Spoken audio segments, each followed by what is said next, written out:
बिस्मिल्लाहिर्रहमानिर्रहीम। मैं हूं मोहम्मद आसिफ चौधरी और आजकल हमारी इनकम टैक्स रिटर्न फाइलिंग पे लेक्चर की सीरीज़ चल रही हैं, जिसमें आज बहुत इंपॉर्टेंट टॉपिक है कि किस किस शख्स के लिए ज़रूरी है कि वो इनकम टैक्स रिटर्न फाइल करे।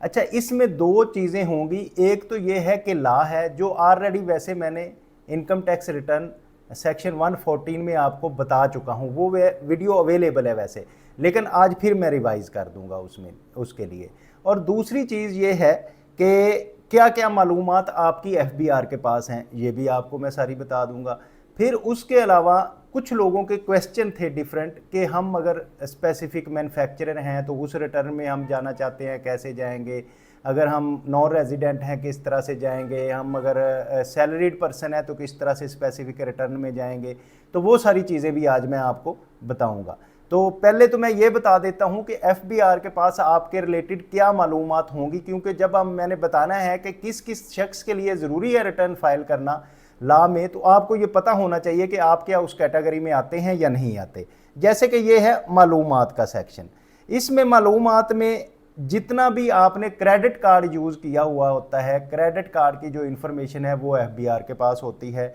फिर आपने जो प्रॉपर्टीज़ अपने नाम पे ट्रांसफ़र करवाई, चाहे वो रजिस्ट्रार ऑफिस से करवाई या किसी हाउसिंग अथॉरिटी के ऑफिस से करवाई, वो भी एफबीआर के नॉलेज में होता है कि आपके पास आपने करवाई और उस पर टैक्स जमा हुआ। आपके सीएनआईसी पे जो टैक्स जमा हुआ होगा वो सारा नॉलेज में होगा। फिर एजुकेशन एक्सपेंसेस के लिए कुछ इंस्टीट्यूशन से एफबीआर जो है वो भी इंफॉर्मेशन लेता है कि किस किस ने किस बच्चे कहाँ पढ़ रहे हैं और वो कितनी फ़ी पे कर रहा है। उसके बाद व्हीकल है, अगर आपके नाम पे कोई भी रजिस्टर्ड गाड़ी है उसकी इंफॉर्मेशन भी एफबीआर के पास मौजूद होती है। फिर पेमेंट्स की विद होल्डिंग जो है कि कहाँ आपने किसी भी जगह आपका टैक्स विद हेल्ड हुआ है, चाहे वो बैंक में प्रॉफिट के अगेंस्ट विद हेल्ड हुआ, चाहे वो आपका प्रॉपर्टी को ट्रांसफ़र करवाते हुए विद हेल्ड हुआ, गाड़ी लेते हुए विद हेल्ड हुआ, जहाँ भी कहीं आपका टैक्स विद हेल्ड हुआ है उसकी डिटेल भी टोटल एफबीआर के पास होगी। फिर आप जितने भी इंटरनेशनल ट्रैवल्स करते हैं, मैंने आपको ये बात बताई थी जब मैं लेक्चर दे रहा था कि नादरा के साथ और बाकी चीज़ों से इंफॉर्मेशन एफबीआर को मिलेगी, उसमें भी ये मैंने बताया था कि जितनी भी आपकी ट्रैवलिंग होगी वो भी नॉलेज होगा एफबीआर के पास। और फिर आपकी जो बैंक डिपॉजिट और विड्रॉल्स जो होती हैं उनकी डिटेल भी आ जाती है कि टोटल आपने बैंक में कितनी विड्रॉल की और कितना डिपॉजिट किया, उसकी डिटेल भी आपके पास एफबीआर के पास पहुंच जाएगी। तो ये तो सी सिचुएशन के कौन कौन सी इंफॉर्मेशन एफबीआर के पास होती है।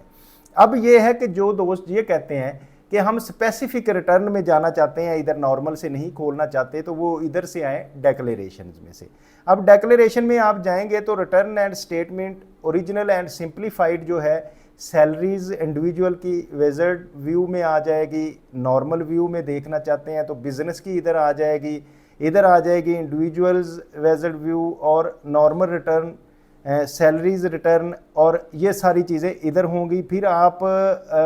रिटर्न और स्टेटमेंट ओरिजिनल में अगर जाना चाहते हैं तो फिर आ जाएगा सैलरी के लिए अलहदा है, नॉर्मल इंडिविजुअल एओपी और कंपनी के लिए अलहदा से है, सिंप्लीफाइड रिटर्न फॉर मैन्युफैक्चरर के लिए क्लासिक व्यू में अगर आप जाना चाहते हैं तो जहाँ चले जाएंगे, और सिंप्लीफाइड रिटर्न ट्रेडर और क्लासिक व्यू के लिए जाना चाहते हैं तो जहाँ चले जाएंगे। अगर किसी की फाइनल इनकम की रिटर्न है तो फाइनल में इधर आ जाएगा, और कोई इनकम्प्लीट ट्रेडिशनल ईयर की किसी की है, ट्रांजैक्शनल ईयर की कि वो क्लोज करके कहीं बाहर जाना चाह रहा है तो वो उसकी इधर आ जाएगी। वेल स्टेटमेंट ये है, नॉन रेजिडेंट पाकिस्तानी ओरिजिन की ये है, फॉरेन इनकम ऑफ एसेट्स 16 इधर होगी। Capital value statement for foreign assets के लिए जाना है तो इधर जाएंगे। नॉन रेजिडेंट शिप ओनर की है तो इधर होगी, नॉन रेजिडेंट एयरक्राफ्ट ओनर की है तो इधर जाएंगे। Simplified return from SMEs turnover upon 250 million से ज़्यादा है तो वो उसकी इधर आ जाएगी, और ये सेल टैक्स रिटर्न है और नॉन सेल टैक्स रिटर्न है। उसके बाद अगर आप रिवाइज़ करना चाहते हैं रिटर्न, आपसे कोई गलती हो गई है तो आपके पास ये ऑप्शन है कि आप उसको रिवाइज़ भी कर सकते हैं, तो इधर आ जाएगी आपकी। अगर आप ऑन टाइम रिटर्न फाइल नहीं कर रहे तो आप एक्सटेंशन लेना चाहते हैं तो वो यहाँ से आपको मिल जाएगी, और रिवीजन की एप्लीकेशन जो है यहाँ से आप अप्लाई करेंगे। तो ये इस तरह से आपके पास जो जो क्वेश्चन थे आई थिंक सब लोगों के, वो मैंने इसमें एड्रेस कर दिए हैं, तो आप इसमें से देख सकते हैं। अब हम बात करते हैं कि किन लोगों के लिए ज़रूरी है कि वो अपनी इनकम टैक्स रिटर्न फाइल करे, क्योंकि मैंने आपको इन्फॉर्मेशन दी कि एफबीआर के पास इन्फॉर्मेशन है। अब आप देखें कि आप उसमें इन्फॉर्मेशन आपकी, अगर आपने कोई प्रॉपर्टी 10 मरला की ट्रांसफ़र करवाई है और ला कहता है कि आपको रिटर्न फाइल करनी है, आप कहते हैं जी किसी को क्या पता, नहीं, वो एफबीआर को पता है। आपके पास फ्लैट है, आपने ट्रांसफ़र कराया है, एफबीआर को पता है। आपके पास गाड़ी 1000 सीसी से ज़्यादा है, ला कहता है आप रिटर्न फाइल करें, लेकिन आप कहते हैं कि यार इसको क्या पता होगा, तो वो एफबीआर को पता है। इसी तरह से बाकी आपके अकाउंट में कितने पैसे आए वो भी एफबीआर को पता है, आपने ट्रैवल कितना किया वो भी एफबीआर को पता है। तो फिर ये सेक्शन है 114 income tax return of the income का, ये ऑलरेडी मेरा लेक्चर अवेलेबल है वैसे, लेकिन क्योंकि आजकल रिटर्न्स के डे हैं और रिमाइंड करवाने के लिए कि किस किस को ज़रूरी है रिटर्न फाइल करवाना, तो वो मैं बस रिमाइंडर के लिए आपको ये दोबारा लेक्चर रिकॉर्ड करवा रहा हूँ। Subject to this ordinance following person are required to furnish return of the income for the tax year. तो ये लोग होंगे जिनको अपनी इनकम टैक्स की रिटर्न फाइल करना है। ला ये कहता है कि नंबर 1 क्लास ए है एवरी कंपनी, कि हर कंपनी जो है उसके लिए ज़रूरी है कि वो अपनी रिटर्न फाइल करे, चाहे उसकी इनकम ज़ीरो है या जितनी भी है, लेकिन कंपनी है तो उसको रिटर्न फाइल करना ज़रूरी है। फिर क्लास ए भी है, every person other than a company whose taxable income for the year exceed the minimum amount that is not chargeable to tax under this ordinance for the year, के जो minimum एक limit रखी गई है, जैसे कि 6 लाख तक टैक्स एग्जेम्प्ट है, 6 लाख तक की इनकम अगर कोई क्रॉस कर जाता है और वो रिटर्न उसके लिए कंपलसरी है कि वो रिटर्न फाइल करे। अब आप कहते हैं कि जी मैंने अगर 6 लाख की क्रॉस भी कर ली तो एफबीआर को कैसे पता चलेगा? भाई अगर आपने गाड़ी खरीदी है तो एफबीआर को पता चल जाएगा, प्लॉट खरीदा है तो एफबीआर को पता चल जाएगा, और आपके बैंक में ट्रांजैक्शन हुई है तो फिर भी चल जाएगा, ट्रैवल किया है तो फिर भी चल जाएगा। तो इसलिए ये आप सोचेंगे अगर मैं मिनिमम, ये मेरी अमाउंट 6 लाख से ज़्यादा है लेकिन मैंने शो ही नहीं की, तो इधर से इन चीज़ों से पता भी चल जाएगा। तो उसको भी, जिसकी 6 लाख से ज़्यादा इनकम है, उसको भी रिटर्न फाइल करना ज़रूरी है। और फिर सेक्शन 114 की क्लास है A C, any non profit organization as defined class 36 of section 2। जैसे कि कंपनी के लिए रूल्स हैं, ऐसे ही नॉन प्रॉफिट ऑर्गेनाइजेशन के लिए है, उसने भी सारी नॉन प्रॉफिट ऑर्गेनाइजेशन ने रिटर्न फाइल करनी है। इसी तरह क्लास ए ई है, every person whose income for the tax year is subject to final taxation under any provision of this ordinance, कि अगर किसी की इनकम फाइनल टैक्सेशन में आती है, जैसे कि आपका प्राइस बाउंड निकला और उस पर टैक्स कट गया तो आपके टैक्सेबल इनकम बन गई, या फिर आपका डिविडेंड मिला है, प्रॉफिट ऑन डेट है, तो ये भी आपको रिटर्न फाइल करना पड़ेगी। अच्छा, अब ये जो ऊपर मैंने जैसे कि कंपनी बता दी और जिसकी मिनिमम लिमिट से ज़्यादा हो गई, या नॉन प्रॉफिट ऑर्गेनाइजेशन है और जिसकी फाइनल इनकम है, उनमें से any person not covered in class A B, A C, A D जो हमने की हैं, उसमें अगर कोई नहीं करता तो वो बाकी कौन लोग हैं, उनके लिए है सब क्लास 1 है, has been charge to tax in respect of any 2 proceeding year, पिछले 2 सालों में उस पर टैक्स चार्ज हुआ है, यानी कि उस पर टैक्स लग रहा था पिछले 2 सालों में, तो वो उसके लिए ज़रूरी है रिटर्न फाइल करना। Claim a loss carry forward under this ordinance for the tax year, कि उसकी चाहे इस साल में ना वो कंपनी है, ना नॉन प्रॉफिट ऑर्गेनाइजेशन है, ना उसकी टैक्सेबल लिमिट से क्रॉस की है, लेकिन वो पिछले साल का लॉस को आगे कैरी फॉरवर्ड करना चाहता है, तो फिर भी उसके लिए ज़रूरी है कि वो रिटर्न फाइल करेगा तो उसका लॉस कैरी फॉरवर्ड होगा, अदरवाइज नहीं होगा। इसी तरह ऐसा पर्सन जो own immovable property in a land area of 500 square yard, जो कि ऑलमोस्ट 10 मरला बनता है, कि किसी के पास है, or owns any flat located in area falling within the municipal limit of existing immediately before the commencement of local government law in provinces or area in the cantonment or Islamabad capital territory, कि municipal corporation में हो, उसका cantonment board में हो, या capital territory में है उसका इलाका हो, और उसके पास उधर फ्लैट हो, तो उस पर भी टैक्स उसको पे करना पड़ेगा। अब अगर आप कहते हैं कि मैंने 10 मरला प्लॉट ख़रीदा तो है लेकिन एफबीआर को नहीं पता, तो वो आप ये बात ज़हन से निकाल लें कि जब आपने ट्रांसफ़र करवाया होगा तो उस पर जो टैक्स जमा हुआ था उससे एफबीआर को पता चल गया कि आपके पास ये प्लॉट है। उसके बाद owns immovable property with land area of 500 square yards or more located in the rating area, जहाँ एफबीआर की रेट है और एफबीआर ने उसमें रेट प्रॉपर्टी के बता दिए हैं, उसमें 10 मरला से ज़्यादा है आपके पास area, or owns a flat having covered area of 2000 square feet or more located in rating area, या फिर उसके पास आपके पास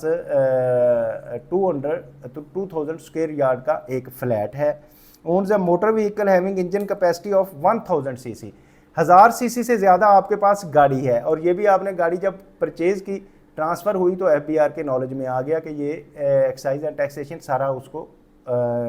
इंफॉर्मेशन एफबीआर को भेज देता है, तो वो 1000 सीसी से ज़्यादा गाड़ी है तो आप भी liable to be file return है। हैज़ ऑब्टेन अ नेशनल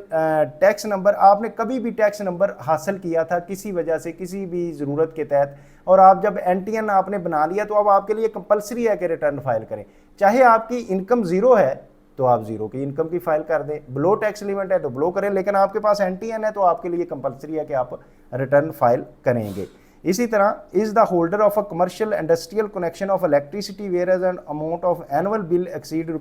₹500,000 कि आपके पास कमर्शियल या इंडस्ट्रियल मीटर है इलेक्ट्रिसिटी का, और आपका एक साल के दौरान जो बिजली का बिल है वो 5 लाख से एक्सीड कर जाता है, तो देन भी आपको ये अब इन्फॉर्मेशन मिल जाएगी इलेक्ट्रिसिटी कंपनी से, क्योंकि उस पर टैक्स कट रहा है तो वहाँ से इन्फॉर्मेशन मिल जाती है कि टोटल आपका टैक्स कितना है, तो ये भी आप नहीं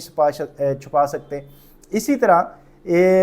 क्लास है 9, इज़ अ रेजिडेंट पर्सन, जो रेजिडेंट पर्सन है पाकिस्तान में रहता है, registered with any chamber of commerce, किसी भी चैम्बर ऑफ कॉमर्स में उसकी रजिस्ट्रेशन है, industry or commerce and industry में है, और ट्रेड एंड बिजनेस एसोसिएशन में है, मार्केट कमेटी में है, और एनी प्रोफेशनल बॉडी जिसमें यानी कि जहाँ तो वो चैम्बर्स में है, यानी मार्केट कमेटी में है, chamber of commerce and industry में वो मेंबर है, तो उसको भी रिटर्न फाइल करना पड़ेगी। और दूसरा जो है किसी professional body like Pakistan engineering council जो है, ये एक प्रोफेशनल बॉडी है, इसका कोई मेंबर है, Pakistan medical and dental council का मेंबर है, जैसे कि डॉक्टर हजरात हैं, पहले में जा इंजीनियर हजरात हैं, फिर आपका जो पाकिस्तान बार काउंसिल के अगर आप मेंबर हैं तो उसमें भी आपको करना पड़ेगा। Provincial bar council institute of chartered accountants of Pakistan के हैं आप मेंबर, तो देन भी करना पड़ेगा, और institute of cost and management accountant के आप मेंबर हैं तो देन भी आपको रिटर्न फाइल करना पड़ेगी। अब इसमें जो पार्ट 10 है, is a resident person being a individual required to file the foreign income and asset statement under section 116A, और ऐसा कोई पर्सन जो कि रेजिडेंट पर्सन है और उसमें वो अपनी रिटर्न फाइल कर रहा है एज ए रेजिडेंट पर्सन है, और फॉरेन एसेट्स की उसने रिटर्न फाइल करनी है कि फॉरेन एसेट्स हैं उसके, तो उसके लिए भी कंपल्सरी है कि वो रिटर्न फाइल करे। और क्लास सी है जो इसमें है, person or a class of person notified by the board with the approval of the minister in-charge, या कि फिर कोई मिनिस्टर इंचार्ज की अप्रूवल से किसी खास स्पेसिफिक पर्सन को कहा जाए कि आप रिटर्न फाइल करें, तो उसको भी रिटर्न फाइल करना पड़ेगी। इसी तरह आगे है सेक्शन है 1A,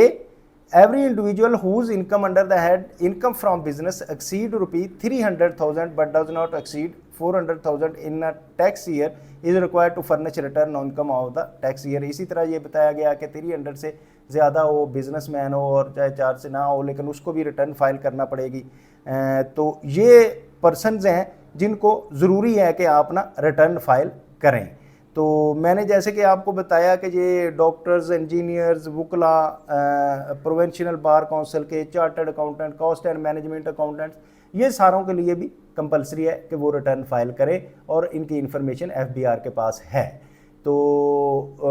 ये उम्मीद है कि आप ये चीज़ समझ गए होंगे कि किन किन लोगों के लिए ज़रूरी है कि वो रिटर्न फाइल करें। फिर एक पेंशनर के मतलब आ रहा था क्वेश्चन कि पेंशनर जो हैं उनका क्या करना है। तो पेंशन का अदर सोर्स ऑफ इनकम में पेंशन का हेड दिया हुआ है, वो अगर जो है पेंशन जो है इस साल के लिए 2025 के लिए एग्जैम्प्ट है, आगे 2026 में उसका टैक्स लगा है, लेकिन हम अभी बात कर रहे हैं 2025 की रिटर्न की, तो वो भी एग्जैम्प्ट होगा और अदर सोर्स ऑफ इनकम में होगा। ये भी एक क्वेश्चन आ रहा था, और मोस्टली तो मैंने क्वेश्चन सारे एड्रेस कर दिए हैं उसमें मैसेजेस में। लेकिन कोई अगर रह गया है तो मेरा ख्याल है वो मैंने इधर भी कर दिया है कि जो आप चाह रहे थे कि कहाँ कहाँ रिटर्न फाइल करनी है, कौन सी स्टेटमेंट अगर सिंप्लीफाइड में हम जाना चाहते हैं स्पेसिफिक में, वो भी मैंने बता दिया, और सोर्सेज एफबीआर की इन्फॉर्मेशन के भी सारे बता दिए, और किस किस को रिटर्न फाइल करना ज़रूरी है वो भी मैंने बता दिया। तो उम्मीद है कि आप इसको अच्छी तरह समझ गए होंगे और दूसरों को समझाने के लिए इसको लाइक, शेयर और सब्सक्राइब कर रहे होंगे। लेकिन फिर भी आपको कोई प्रॉब्लम आए तो आप कमेंट बॉक्स में कमेंट करें, उसमें आपको रिप्लाई दिया जाएगा। Thank you very much, have a nice day.